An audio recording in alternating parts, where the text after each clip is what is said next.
I was invited to Colombia, to Medellin by the culture, the government. And so I introduced the Martin Luther King trainers, Dr. Bernard Lafayette Jr. and Captain Charles Alphen, the associates of Dr. Martin Luther King, especially Dr. Lafayette. Martin Luther King believed that every person and they've been training around the world Kingian methods of nonviolence. So I introduced them to the people in Medellin.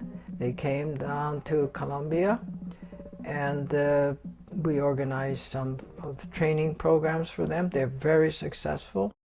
2002, Governor Gaviria of Antioquia department in Colombia, elected governor, 39 years old. He became committed to Gandhi, Jesus, and Martin Luther King's nonviolence. So here's a governor, elected governor, who had been studying Gandhi before, was very much interested in nonviolence, and his approach to Colombia's problems is that it had to be settled nonviolently. The FARC have been stealing coffee from the people of Caicedo. The total amount of coffee stolen was like 500 million Colombian pesos. We were in Medellin and we didn't know anything about this, but the journalists called Governor Gaviria and told Governor Gaviria, you know what happened? The FARC stole the coffee and Governor Gaviria said, okay, what are you going to do? He said, I am going to organize a march to Caicedo. In Colombia's province or department of Antioquia, 65 miles from its capital of Medellin, is the town of Caicedo. We have been actively training in Colombia through Luis Patero's connection with a private NGO. And after Governor Gaviria was elected governor, we had already trained over 70, 80 people certified, and he was committed to bring those people in with the people, additional people that he would like to have trained. So he kept it going and saw the vision and continued the training of trainers program that we had started prior to his being elected as governor of Antioquia. And he was always listening to Dr. Lafayette and inquiring what would Dr. King do, and he was reading a lot of Dr. King's books. He began to see how he could make a statement.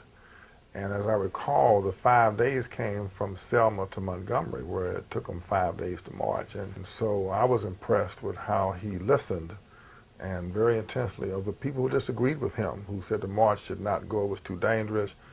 And that was, I can remember him very deep in thought about this march, and he even brought his cabinet in, and one day his cabinet was sitting around and he would ask every one of them, people in his cabinet, what they thought.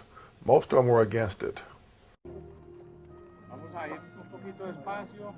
He led a march into guerrilla territory, 65 miles from Medellin, the capital of Antioquia, in 5-day march, got within 2 miles of the town, the coffee-growing town he was trying to reach, going through guerrilla territory. He wanted to dialogue with the guerrillas, and with the assumption that Colombia's problems can't be solved only by violence and killing each other. We'd have to negotiate. Muchas gracias de todo corazón.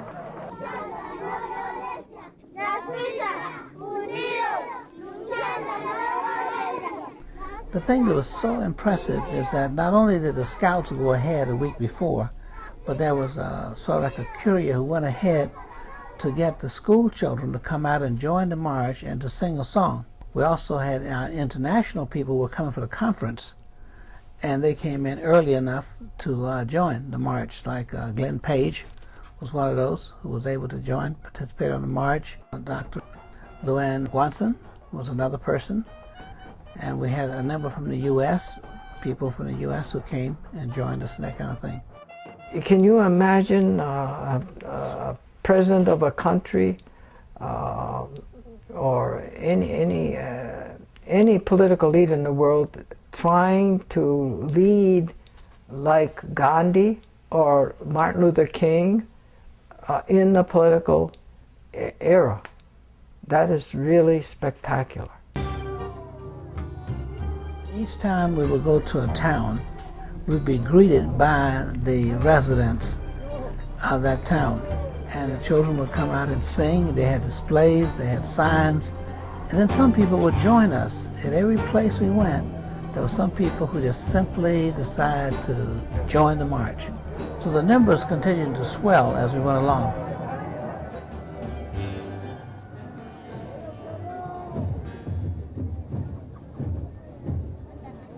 Alguna gente se preguntará al gobernador de Antioquia en medio de tantos problemas, ¿cómo es que cree que tiene 5 días para caminar? Porque esta caminata no es exclusivamente una caminata, no es una marcha. Estamos utilizando esta marcha como un vehículo para transportar un mensaje muy valioso, un mensaje que, creo yo, tiene la fuerza suficiente para transformar la realidad de la cultura violenta del pueblo antioqueño. Yo creo que está calando lentamente como calan todos los procesos que buscan la transformación de la cultura. Un proceso muy difícil es el de transformar la cultura de la violencia en medio de la cual nos hemos acostumbrado a vivir. Entonces yo no tengo expectativas de que esto cale instantáneamente ni que produzca transformaciones mágicas. Sé que es un proceso largo. Entiendan que lo que estamos proponiendo es una alternativa, no la inventé yo. Tiene 2000 años. La vida de Jesucristo es el mensaje de la no violencia. 1900 años después, Gandhi liberó a la India de la opresión del Imperio Británico con base en la no violencia. Y Martin Luther King transformó la historia de la humanidad, derrotó el racismo. Yo creo que es una herramienta que es capaz de transformar la lucha social en Colombia.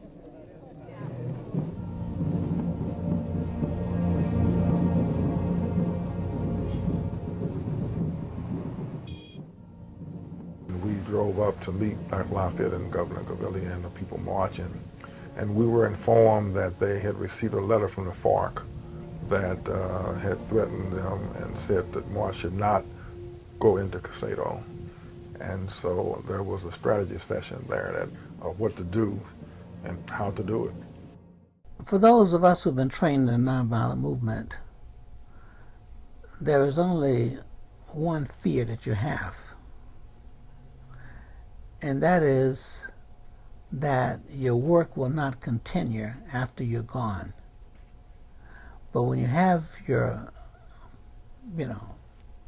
organization, you have your structure, you have people who are trained, then there's no fear that you won't get the job done, because there are others who will make sure that the work continues. The day before, actually, we were marching together, the governor and myself, and we had received a threat.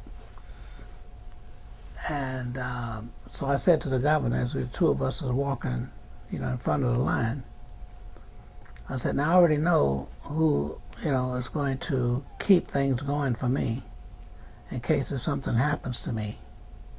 That's already set. Charles is going to make sure that this, training goes on and our movement continues, the work that I've been doing. So I said, who do you have in mind to take your place? And he said, of course, Yolanda. She's very committed, his wife, to this work. She will not let it die. She will keep this movement going. While we were there at the city limits, the FARC met us with AK-47s. And they escorted us up the hill.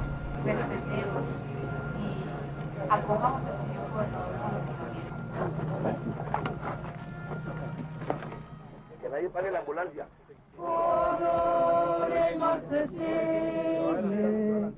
Oh júbilo inmortal en surcos de dolores, el bien termina ya. The idea was that if the priest and the bishop and all of us go up there together, they could see that we come in peace.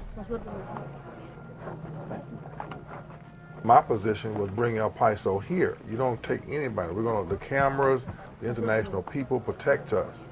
Well, we got so far, and they decided that they were going to separate and only take 4 of us.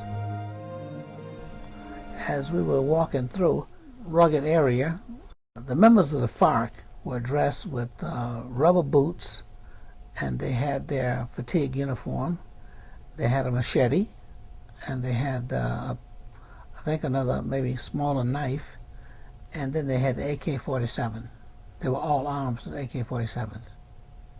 And there were women and men, both. And they had the guns drawn on us. So we realized then that it was not a normal situation. And they said, well, how long is it going to take before we get to the people we're going to meet with? They said, well, we may have to be overnight, you know. So that's when it dawned upon us, okay? The curtain was pulled down, and it was a nightmare because we were kidnapped. He had ordered the police and the army not to protect the march, and if he were kidnapped or killed, not to retaliate and not to rescue him. In those kind of situations, you go in with the power of your soul. So nonviolence is not an insurance policy, but nonviolence gives you some options that can possibly change the dynamics.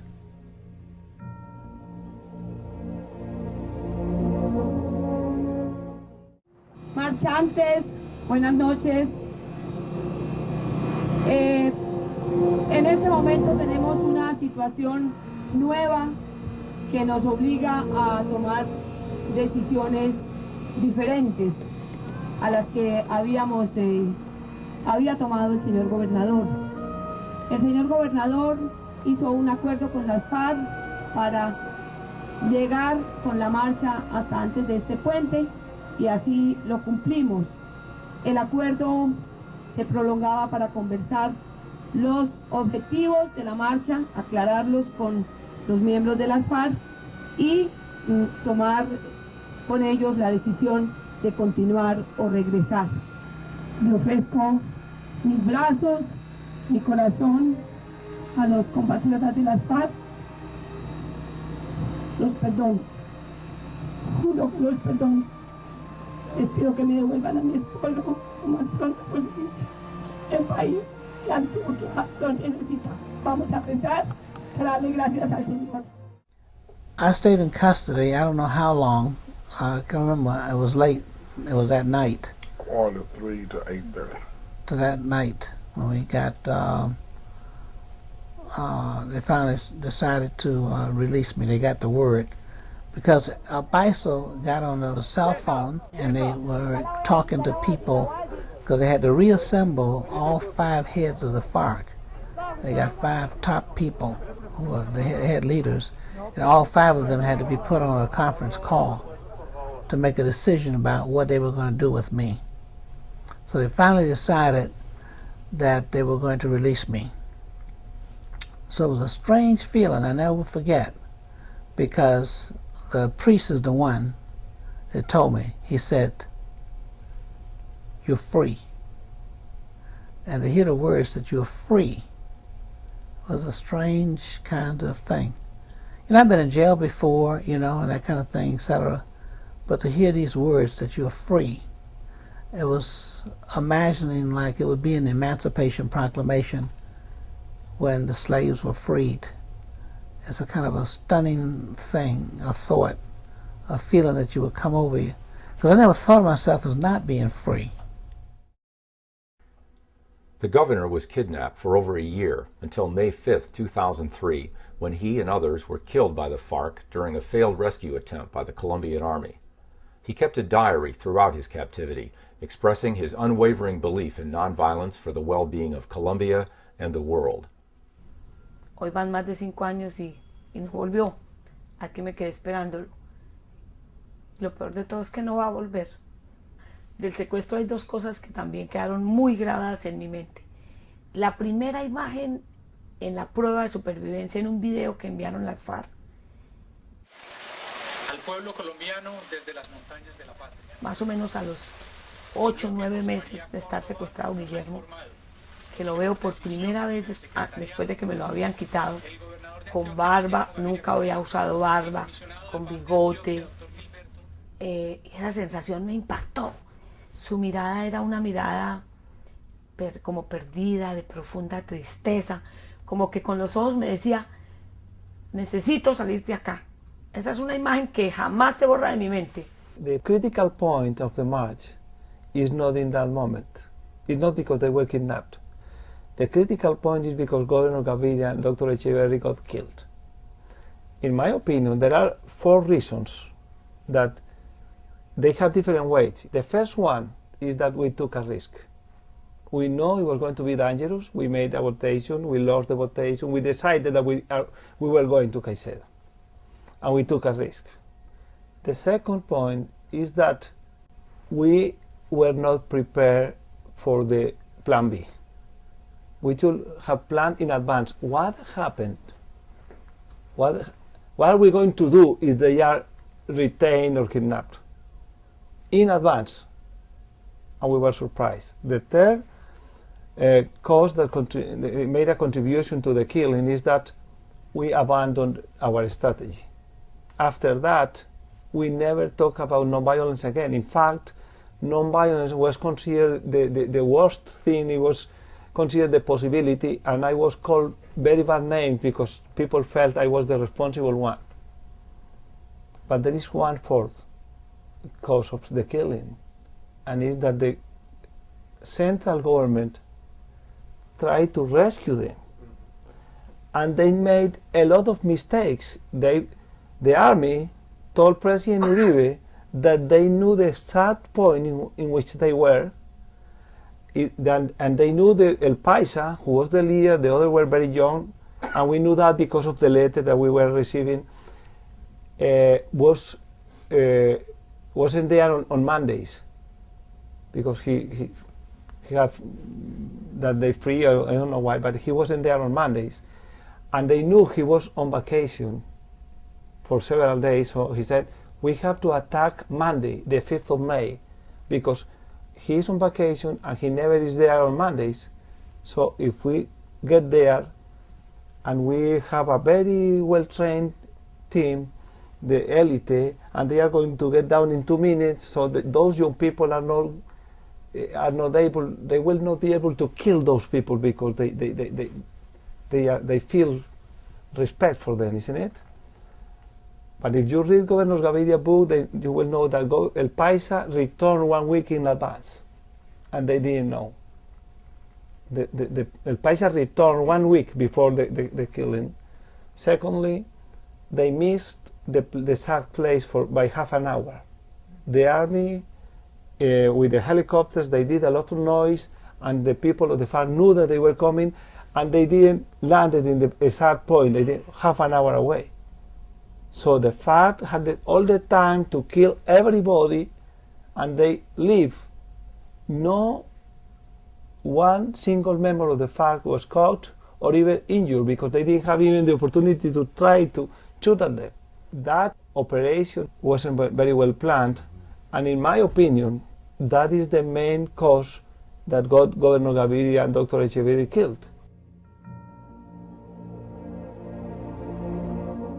Con el asesinato de Guillermo por parte de las FARC, se perdió en Colombia una esperanza. Yo creo que muchos colombianos y colombianas sintieron una frustración a algo que empezaba en Colombia a sembrarse, que era la semilla de la no violencia.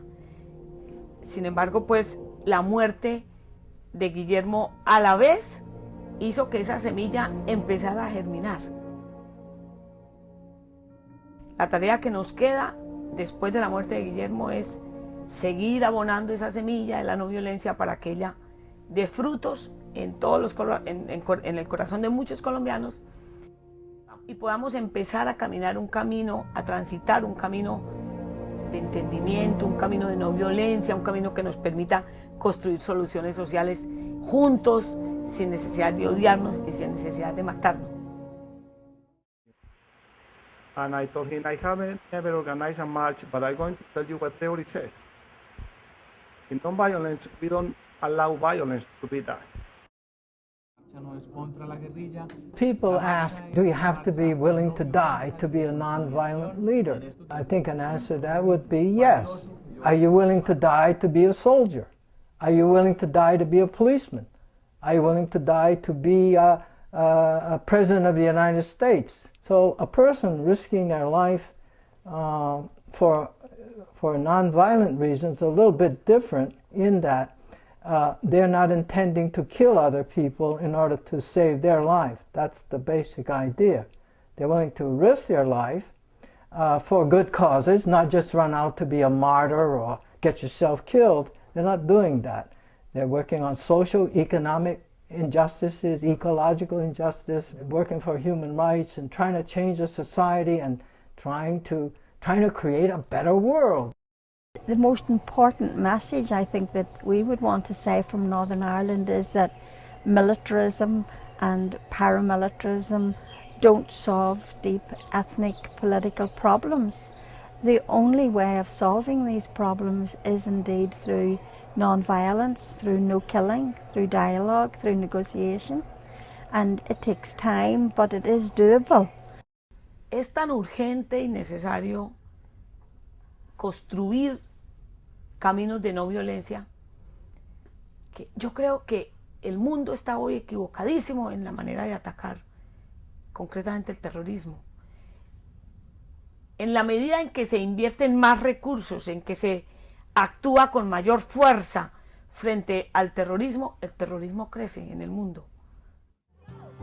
Guillermo Gaviria is a nonviolent figure as important to humanity and civilization as Gandhi or Martin Luther King. Martin Luther King believed that every person was capable of doing the greatest good as well as the greatest evil, but the person is not evil, it's their deeds. And the goal of nonviolence is that you bring the good out of others. And the way you do that is you recognize the things that are not so good in yourself, you become more sympathetic toward those others. Martin Luther King said to me, the last day of his life in Memphis, Tennessee, Lorraine Hotel, April 4th, but these were the last words he said to me. He said, Bernard, what we must do now is to institutionalize and we must internationalize movement and nonviolence.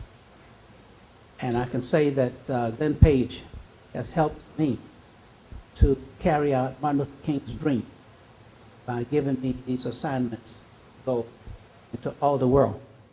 There's a lot of hope in local and global transformation if we can celebrate these kinds of leaders and these kinds of movements as much as we celebrate the violent ones. These people are harbingers of a new nonviolent global civilization.